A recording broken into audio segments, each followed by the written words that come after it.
ধুমুহাহে বিচ্ছিন্ন হয়ে যায় সিহঁতৰ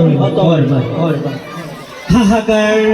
আৰ্তনাদ কোলাহল কি যে ভগৱানৰ লীলা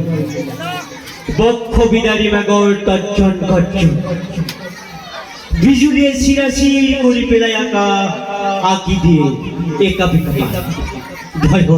পেপুৱা লাগে মানুহ কোনো যাব ক'ত থাকিব ক'ত শুব কি খাব সিহঁতৰ জীৱন ধুমুহাহে বিচ্ছিন্ন হৈ যায় সিহঁতৰ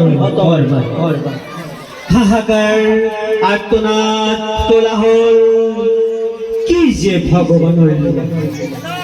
বক্ষ বিদাৰী মাগৰ তৰ্জন গৰ্জন বিজুলীয়ে চিৰাচিৰ কৰি পেলাই আকাশ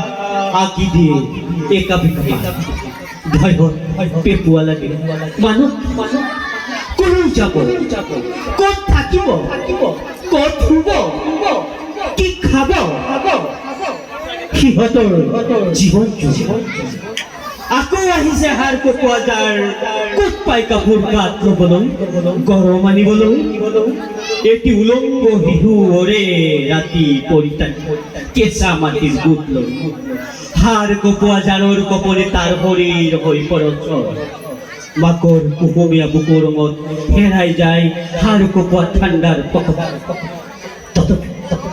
তথাপিও সেই নগ্ন দেহৰ মাকজনী ভিন্ন হাতেৰে সাবটি ধৰে শুকান বুকুত তাইৰ সন্তান এনেকৈয়ে পাগল সময় কেৱল জীয়াই থকাৰ বাবে কৰি যায় সংগ্ৰাম সিহঁতে যে মানুহ মায়া মমতা মনুষ্যত্বৰে পৰিপূৰ্ণ সিহঁতৰ জীৰ্ণ জীৱন